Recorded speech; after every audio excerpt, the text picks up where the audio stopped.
Well, I got myself some more universal surfactant. I got some gloves because I want to try some molybdenum. Oh, getting buckets these days. Couldn't coloured buckets. They got ones in from China, which are a bit short and squat, probably because they have to have them that size. They don't look properly against a short Chinese person, you know. Yeah. First of all, I'm going to have to open up the windows because those warm chips are going to warm up the... Anyway, I walked all the way down, went to Coles, try those stuff. No luck. So I'm just going to have to scrounge some from home. Anyway, I got some warm chips, just minimum chips, 3.80 I think it was. Nice woman in the shop. We were talking.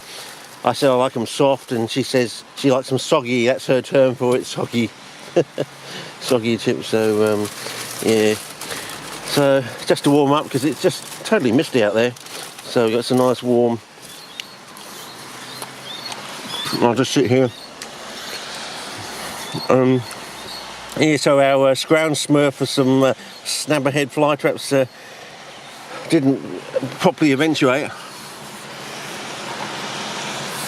Well, buckets are getting scarce. They had about 24 magenta pink ones, and I think, oh, I'm getting a bit sick of pink. You know, I want some more other colours. So can I have some more lime green ones and some of that caramel, tangerine sort of orange brown? I asked for a plain salt. And then I told him my story about wanting opening up a shop and calling it plain food and having like a symbol of aeroplane, play on words. Went all the way down to True Value, down the little True Value. He had these Chinese buckets, and the colour was reasonable, I suppose, but the shape was a bit odd too. And even though they said 10 litres, they didn't look to me to be 10 litres, you know, from my experience of 10 litre buckets. Whether the fact that the 10 litre buckets I've been using are actually a little bit more than 10 litres. They just call them 10 litre buckets, I don't know. But also the...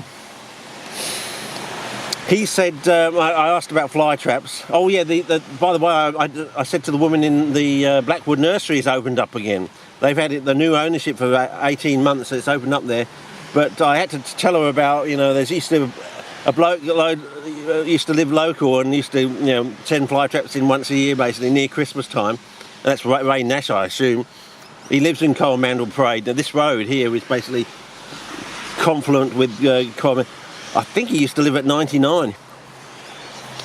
You can go and look it up in the ICPS, because I remember when Donnie and I first sort of went on trips together, I started reading. And I found someone who used to live in the next street in me. Never knew. The very next street. At 90 degrees to me. At my parents' place. He used to live in the next street at 90 degrees. Never knew.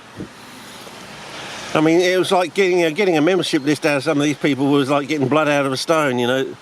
I didn't see the international membership list for about a decade until after my Carnivorous Plant Society folded on it. And, yeah. Anyway, this bloke said, oh, you know, we get them locally, so I'm assuming this is the other place, not the Blackwood one with the woman. This is at True Value. He said, we get them from locally, rather than the ones that come down from Queensland, he reckons. You can barely last a month. So apparently those ones come down from Queensland.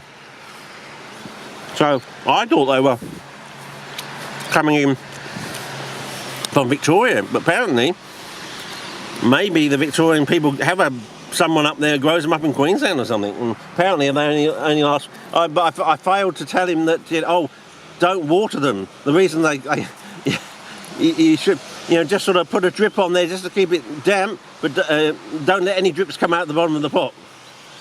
Because whatever the secret formula they're using in there, if you flush it out, they'll collapse. If you keep it in there, they can last for a couple of months, you know, up to 3 months, quite happily. If you just keep the soil just damp so that you don't flush anything through the medium sort of thing. So anyway, that's about it, I think. Starting to spit with rain. Hopefully I'll get rid of all the mist and I'll just finish these off and go home and I'll make up a batch, my next batch, and get it ready for doing tomorrow. Hopefully if the sun comes out, I'll film that tomorrow. But I've put some fly traps in the other one I set up, and so far they're okay. But the foliage is very slow on this one, in the so-called, in quotes, pure sand culture. So yeah. Anyway, I'll cut this short in case I come to any misty scenes. I can just quickly fire up the camera and film it or something. There were a nice misty scene down there, that area I wanted to go to this year, but you know, as I said, the season crapped out.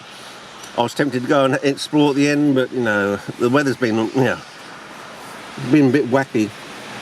So I don't know what the new year's going to bring, but yeah.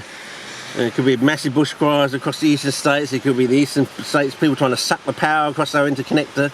Could be cockies having to go out there with a jetting light and blowing up the interconnector so that we can keep the power to this state and say, well, if you want some of our power, point number one, learn to grovel, because we hate those bloody adverts on the TV saying blah, blah, blah, Sydney, blah, blah, blah, Sydney, all the time.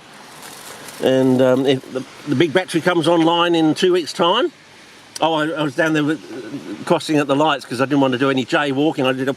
Well, I don't think Jay will be doing any walking if the power battery comes online in 2 weeks. I'm definitely not going to holler for a marshal. Anyway, over and out now. See ya.